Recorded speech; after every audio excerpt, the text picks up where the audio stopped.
యాదగిరిగుట్ట శ్రీ లక్ష్మీ నరసింహ స్వామివారిని దర్శించుకున్న రాష్ట్ర వ్యవసాయ శాఖ మంత్రి తుమ్మల నాగేశ్వరరావు, పంచాయతీరాజ్ అండ్ గ్రామీణ అభివృద్ధి, శ్రీ శిశు సంక్షేమ శాఖ మంత్రి Dhanasari Seethakka, R and cinematography శాఖ మంత్రి కోమటిరెడ్డి వెంకటరెడ్డి, భువనగిరి ఎంపీ చామల కిరణ్ కుమార్ రెడ్డిలు, వారి వెంట ప్రభుత్వ విప్ ఆలేరు ఎమ్మెల్యే వీల ఐలయ్య ఉన్నారు.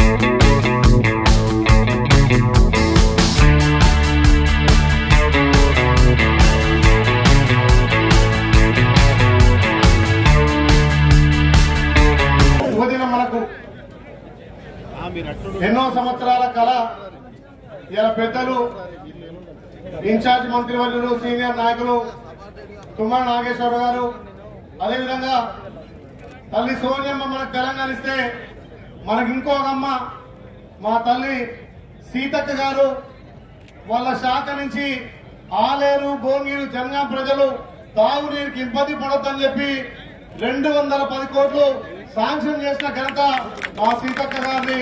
ముఖ్యంగా ఈ శ్రమ వెనుక, ఈ కష్టం వెనుక 210 కోట్లు రావడానికి ముఖ్య భూమిక పోషించినటువంటి తెలంగాణ ముద్దుబిడ్డ, మా ప్రాంత అభివృద్ధి దాత పెద్దలు కోమటిరెడ్డి వెంకటరెడ్డి గారికి నిజంగా కూడా 2 చేతులతో నమస్సుమాన్ని తెలియజేస్తున్నా అని చెప్పి మిమ్మల్ని ఆదర్శంగా తీసుకొని నిజంగా కూడా మీ ఇంప్రెషన్ తోటి నేను ఎమ్మెల్యే అయినాక మీరు ఈ ప్రాంతం మీద ప్రేమతోటి మా వెనక ఆరోగ్యానికి కూడా మంచిది.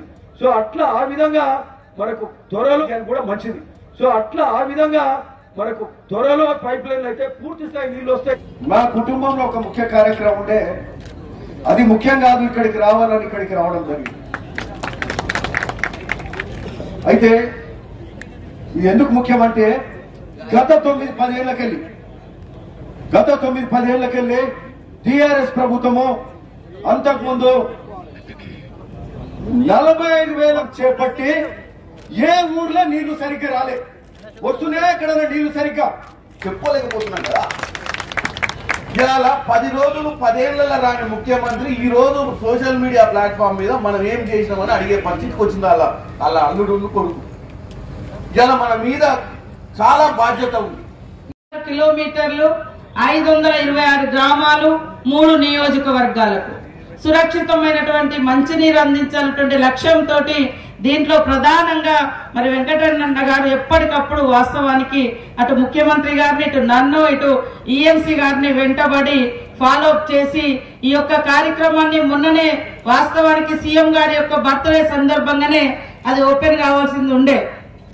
సరే ఏదో ఆ రోజు అనుకోకుండా నేను అందుబాటులో లేను, కానీ లక్ష్మీనరసింహస్వామి చాలా రోజుల తర్వాత నన్ను ఇక్కడికి పిలిపించుకునేందుకు ఒక మంచి కార్యక్రమానికి నేను ఈ రోజు ఇక్కడికి రావడం జరిగింది. చాలా సంతోషం.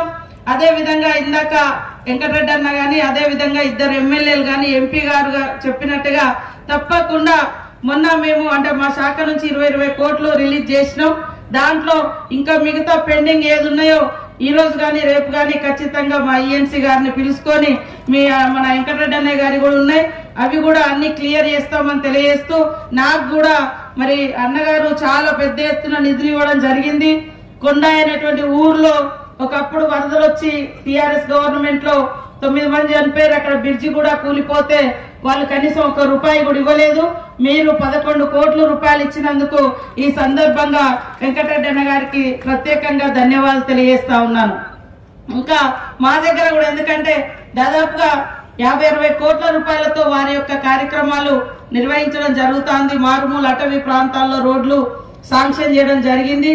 కాబట్టి వారికి మా ములుగు నియోజకవర్గం తరఫున కూడా కృతజ్ఞతలు తెలియజేస్తూ, ముఖ్యంగా ఇద్దరం కలిసి వచ్చేటువంటి 3-4 ఏళ్లలో 25,000 కోట్ల రూపాయలతోటి అటు ఆర్ఎండ్బి, పిఆర్ 2 కలిసి ప్రతి గ్రామానికి మరి లింక్ రోడ్స్ గాని, అదే విధంగా డబుల్ రోడ్స్ గాని, సింగిల్ రోడ్ గాని ఇట్లా దశల వారీగా వేయాలని మరి మొన్ననే మంత్రివర్గ సమావేశంలో కూడా కేబినెట్ మీటింగ్ లో డిస్కషన్ చేయడం జరిగింది. అది కూడా ఖచ్చితంగా తొందరలోనే అమల్లోకి వస్తుందని తెలియజేస్తా ఉన్నాను. అదే కాకుండా కాంగ్రెస్ పార్టీ ఆనాటి నుంచి ఈనాటి వరకు చేసేది ఎక్కువ, చెప్పుకునేది తక్కువ. అవతలోళ్ళేమో చేసేది తక్కువ, చెప్పుకునేది ఎక్కువ. కాబట్టి ఇందాక కిరణ్ గారు గాని మన నాయకులు గాని అదే బాధ. అరే మనము వాళ్ళు పదే పదే అంటారు మార్పు వచ్చిందని అన్నారు, ఏమైంది కేసీఆర్ లేడు కదా ఏమైంది అని. కేసీఆర్ కంటే ఎక్కువ ఇవాళ 18,000 కోట్ల రూపాయలు 15-20 రోజులలో రైతు రుణమాఫీ చేసినాం. వాళ్ళు 21 లక్షల మందికి చేస్తే 21 లక్షల మందికి చేస్తే మనం 22-23 లక్షల మందికి చేసినాం 20 రోజులలో. వాళ్ళు కనీసం పేదింటి బిడ్డ ఉచితంగా ఎర్ర బస్సు ఎక్కలేని పరిస్థితి. ఎర్ర బస్సుల రేట్లు పెంచిర్రు, ఆర్టీసీ కార్మికులను అరిగోస పెట్టిర్రు. కానీ ఇవాళ ఉచితంగా ప్రతి మహిళ బస్ ఎక్కి అటు హాస్టళ్లలో ఉండే బిడ్డల దగ్గర కావచ్చు, షాపుల కాడి కావచ్చు, చదువులకు పోవడానికి కావచ్చు, లేదా ఇతరత వ్యాపారాల కోసం కావచ్చు మరి పోతా ఉన్నారు. అట్లా ప్రతి ఇంటి మహిళ కనీసం 3-4 వేలు నెలలో వాళ్ళకు ఆదా అవుతుంది. అదే కాకుండా కాంగ్రెస్ ఉన్నప్పుడు సోనియమ్మ గారు నాయకత్వంలో ఇదే వెంకటరెడ్డి అన్న వీళ్ళందరూ గవర్నమెంట్ లో ఉన్నప్పుడు 400-500 గ్యాస్ సిలిండర్ వచ్చేది. మరి టిఆర్ఎస్ హయాంలో 1,200 పెంచారు. మరి కనీసం వాళ్ళకి ఆలోచన వచ్చిందా? అరే గ్యాస్ ధర తగ్గించాలనే ఆలోచన వచ్చిందా? పెంచిర్రు. ఇట్లా అదే ఇవాళ 100 ఎకరాల ఫామ్ హౌస్ల కాడ ఉన్నోళ్ళకి సరే ఫ్రీ కరెంట్ ఇచ్చిర్రు. కానీ అదే పేదింటి గుడిసెకు ₹1 అన్నా 1 యూనిట్ అన్నా ఫ్రీగా ఇచ్చిరా నేను అడుగుతా ఉన్నా. అదే ఇవాళ రైతులకు ఫ్రీ కరెంట్ ఇస్తాను, ఊళ్ళల్లో భూమి లేనటువంటి నిర్వాసితులు పేదలు చెట్టు కింద ఉన్నా కూడా వెలుతురు కింద బతికే విధంగా ఫ్రీగా ఉచిత కరెంటు 200 యూనిట్ల కరెంట్ ఇస్తా ఉన్నాం. మరి ఇవన్నీ కాదా నేను అడుగుతా ఉన్నాం. ఏం తీసేసినాం? అదే విధంగా ఈ 6 నెలల్లో 7 నెలల్లో 52,000 పైగా ఉద్యోగాలు ఇచ్చినటువంటి ఘనత కాంగ్రెస్ ప్రభుత్వంది. నిన్ననే పోలీసులు కూడా దాదాపుగా 16,000 మంది పోలీసులు ఉద్యోగాల్లోకి వచ్చారు. నోటిఫికేషన్ ఇచ్చుడు, ఎగ్జామ్ రాయించుడు, ఎగ్జామ్ పేపర్ లీక్ అయిందని పక్కకు పడేసాడు, వాళ్ళని కోచింగ్ సెంటర్లో తిప్పుడు. నోటిఫికేషన్ ఇచ్చుడు, ఎదురు చూపించుడు, 2 ఏళ్ళు ఎదురు చూసిరు వాళ్ళైతే. కానీ మన గవర్నమెంట్ రాగానే సీఎం రేవంత్ రెడ్డి గారు 15 రోజులలోనే మరి వాళ్ళ క్లియర్ చేసిండు. ఇట్లా